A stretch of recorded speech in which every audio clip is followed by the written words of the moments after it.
Leadership is important because, it really sets the tone of the practice. So often dentists are trying to figure out how to grow their office and they're busy doing dentistry, right? Because you have to do dentistry if you want a successful practice. There's no way around it. But then at the same time, they delegate a lot of the responsibility to office managers. And here's the problem with that. They are not actually telling what the office manager to do. And then the office manager is kind of guessing at what to do. If you don't see eye to eye with that person, how can you trust them to run your business? Why wouldn't a dentist want their office manager in your group? Hard to really get answers as an office manager. In today's show, we're going to be talking about something really, really interesting, probably something that you haven't thought about. Where does your office manager actually get support? Where do they get help from? Who do they call when they have a problem, but they can't bring it to you because they don't want to come off like they don't know what they're doing? In today's episode, we're going to talk about exactly that, and you're going to get a ton of value out of it, and you're going to have to maybe take a little bit of a leap of faith on this one, but I promise you, this is going to bring some impact. Stay tuned. Welcome back to another episode of Dental Marketing Theory. I'm your host, Gary Bird. I'm the owner of SMC National, where we help offices just like yours level the playing field against the big guys out there so you can grow the way that you want, but you can't grow if your office manager doesn't know what to do. And in today's episode, I have Kyle, who's the founder of Dental Office Managers Community. And in this episode, you are going to be blown away by the opportunity that you have to get your office manager leveled up for free. Stay tuned. All right, we are live for another episode, and I am excited about this one because it's going to be a little bit different than what you're used to hearing. And I think that's important. I think this is one of the things that kind of is hidden a little bit. And I want to open it up with this, Kyle, is that what's the number one thing right now that you're seeing that's holding back offices from growing the way that they want? Yeah, Gary, so it's a great question.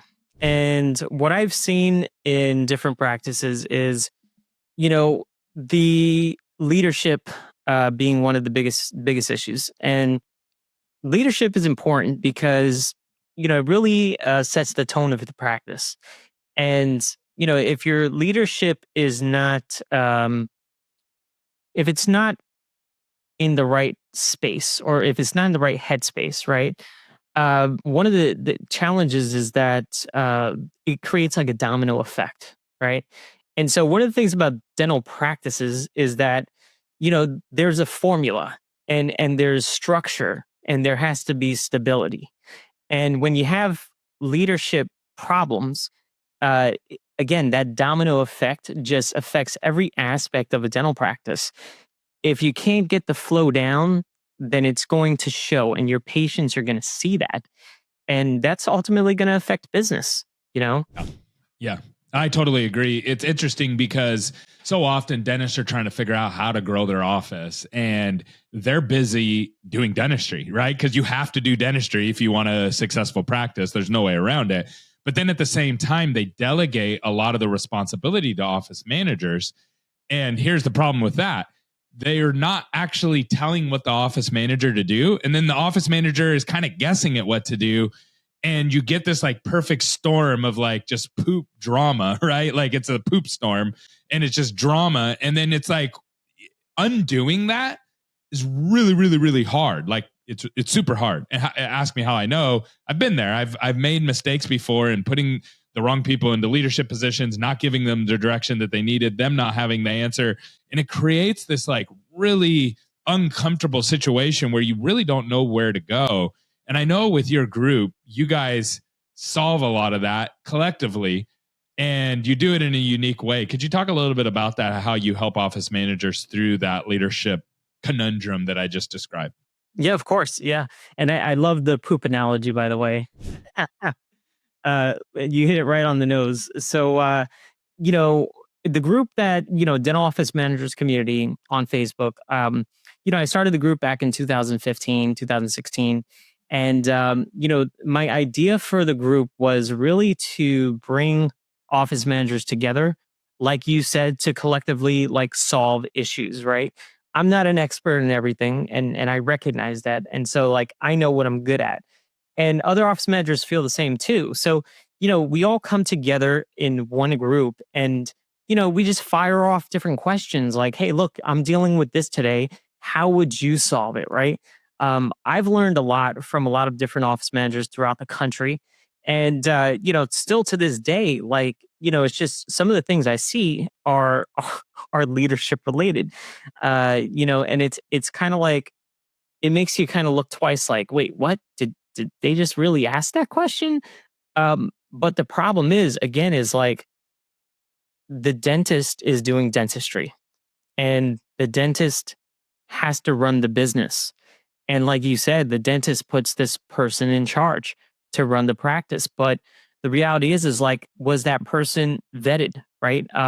Was it a quick interview where it's like, hey, do you know this? Do you know that? Do you know this? Okay, you're hired because I need someone right now on the spot. Hiring is done. Yeah. Yeah, and it's kind of like, did you screen that person to say, hey, how would you handle this scenario? I think that's the best type of interviewing process there could be, where you're actually throwing different scenarios to this person to see how they would handle them and whether that falls in line with your values of running your business as a dentist. If you don't see eye to eye with that person, how can you trust them to run your business, right?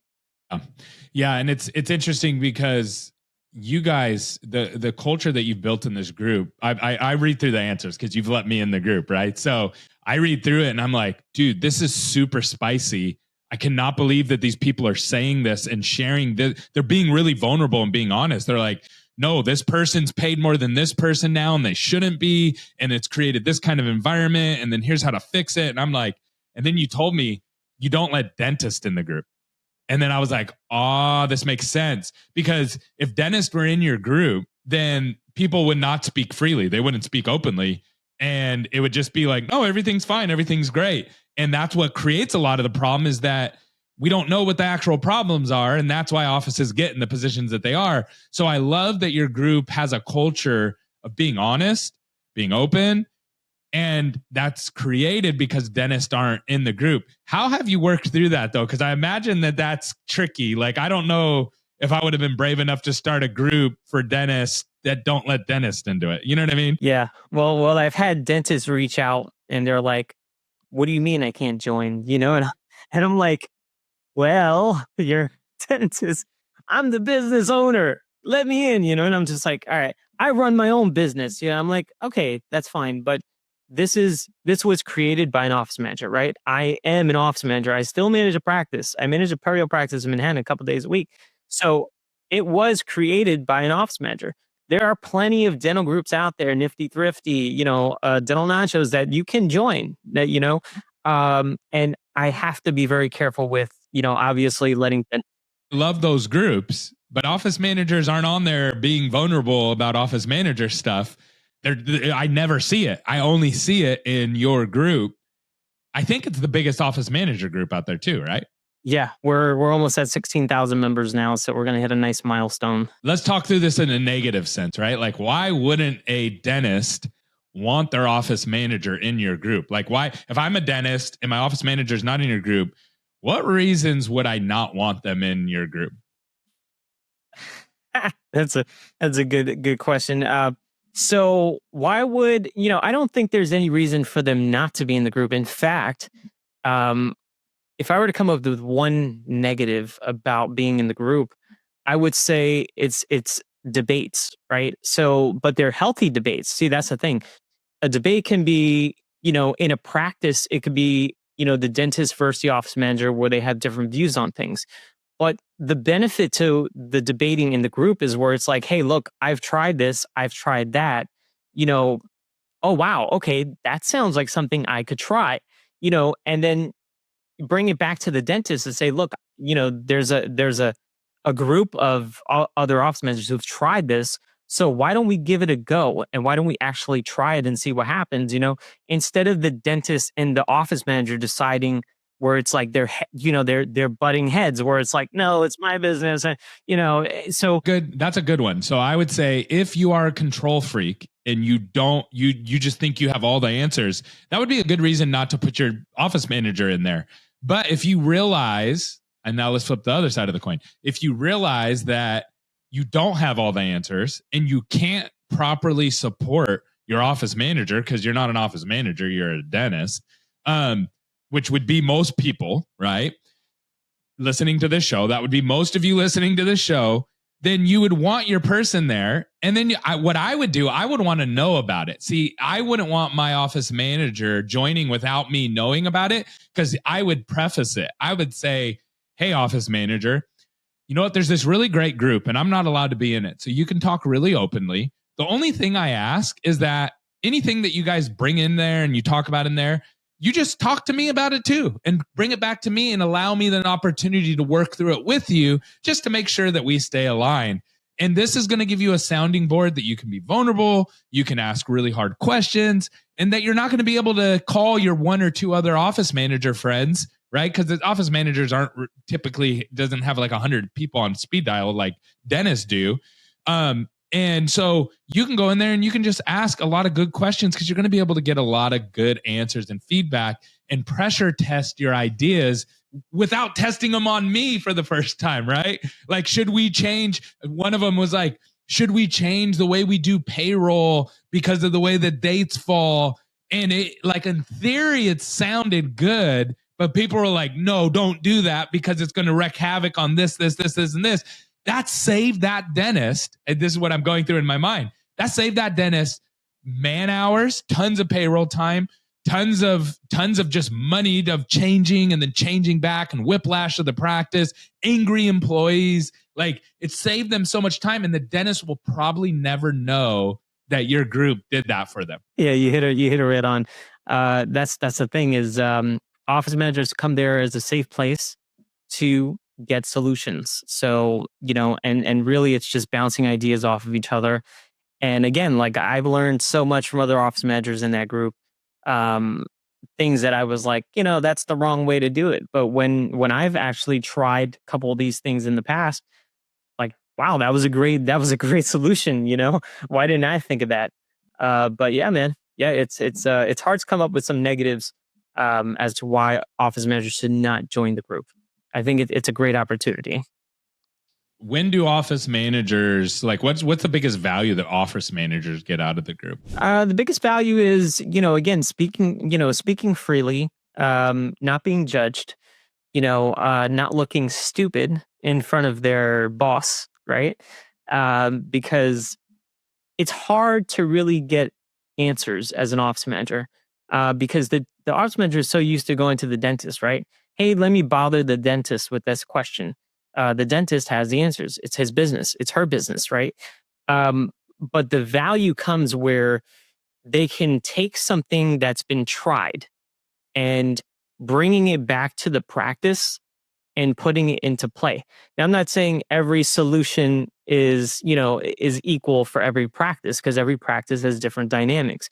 But the ability to take something from a solution that may work and tweak it and actually try it out in the practice is ultimately going to benefit the entire practice, the entire team, the patients, and the dentist in the end. Yeah, that's really, really cool. So who are, like, what are the top resources that people are getting from the group outside of asking random questions and getting that support and being able to be vulnerable?